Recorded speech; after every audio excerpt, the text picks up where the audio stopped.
September 12, 1942. Guadalcanal. As the sun sank behind the jungle canopy, 800 exhausted U.S. Marines dug in along a narrow coral ridge south of Henderson Field. Every man on that ridge understood the math of what was coming. Intelligence reports were clear. More than 2,500 Japanese soldiers were moving through the jungle below, advancing silently through terrain so dense it swallowed entire units whole.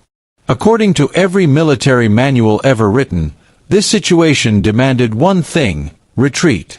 You don't stay put when you're outnumbered 3-1. You pull back. You find better ground. You call for help.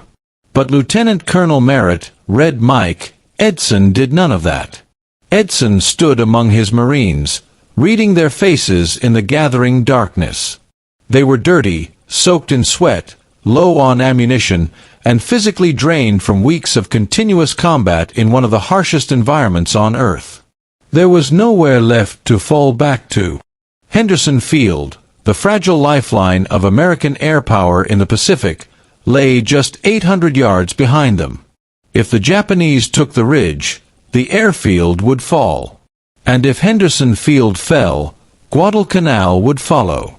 Edson made a decision that went against everything doctrine demanded. He ordered his men to tighten the perimeter. He wanted the enemy closer.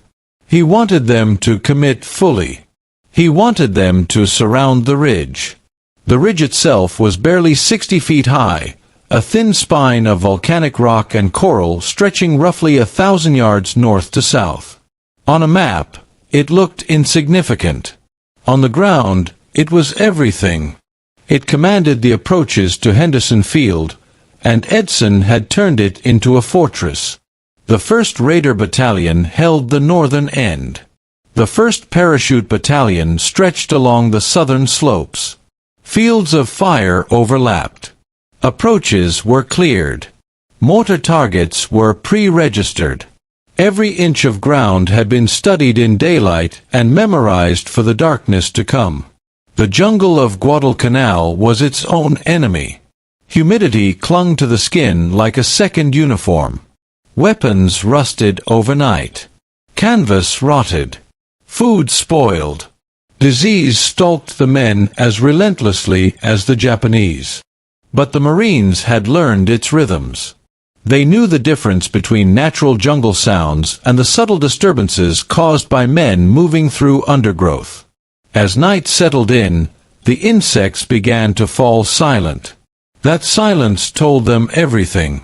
Edson moved along the line one final time. At one position, Gunnery Sergeant John Basilone adjusted the traverse on his Browning M1917 machine gun.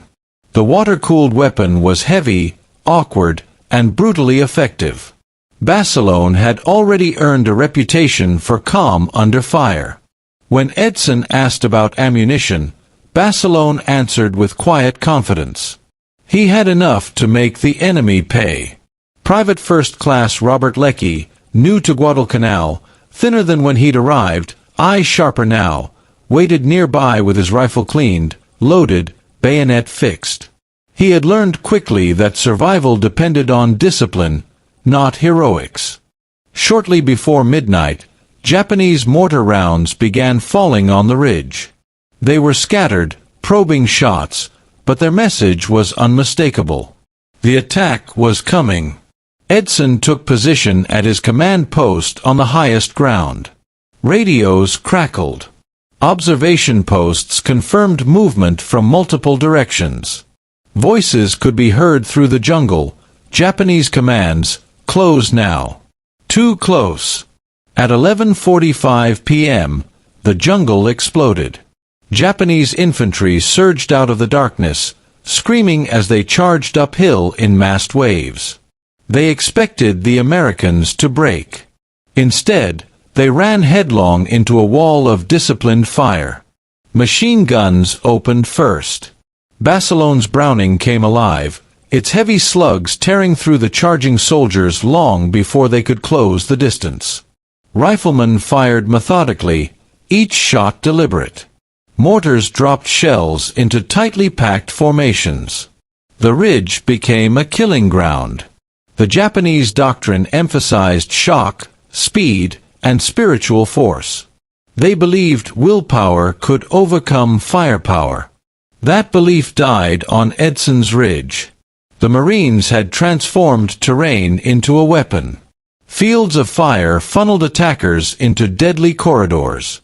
Artillery from Henderson Field thundered in, shells ripping through the jungle with terrifying accuracy. Every advantage of numbers turned into a liability under concentrated fire. Wave after wave broke against the ridge. Japanese officers fell first, targeted by Marines trained to recognize leadership by movement and command. Without their leaders, units disintegrated.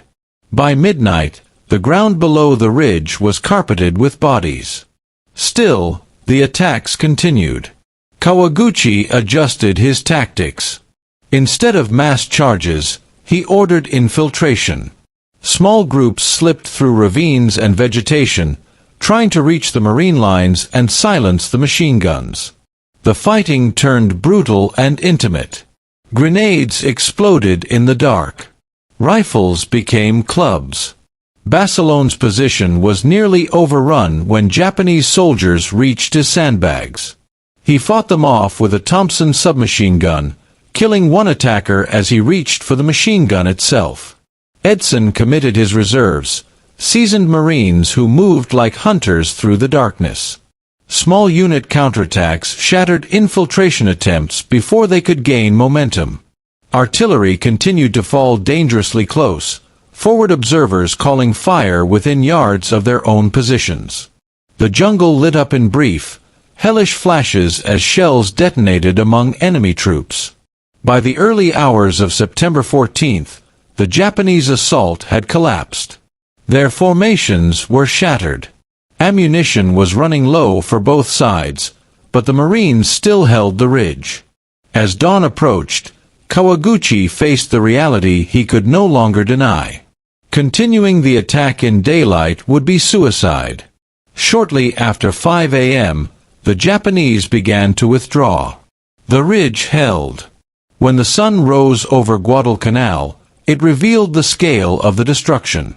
Hundreds of Japanese bodies lay scattered across the slopes and jungle approaches. American losses were astonishingly light by comparison.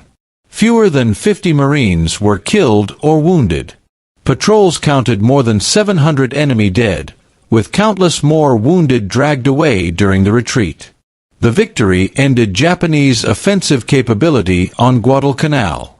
Henderson Field remained operational, allowing American aircraft to dominate the skies and strangle Japanese supply lines. Strategically, the battle marked a turning point. Tactically, it shattered the myth of Japanese invincibility. Doctrinally, it proved that disciplined defense, superior firepower, and adaptive leadership could defeat overwhelming numbers.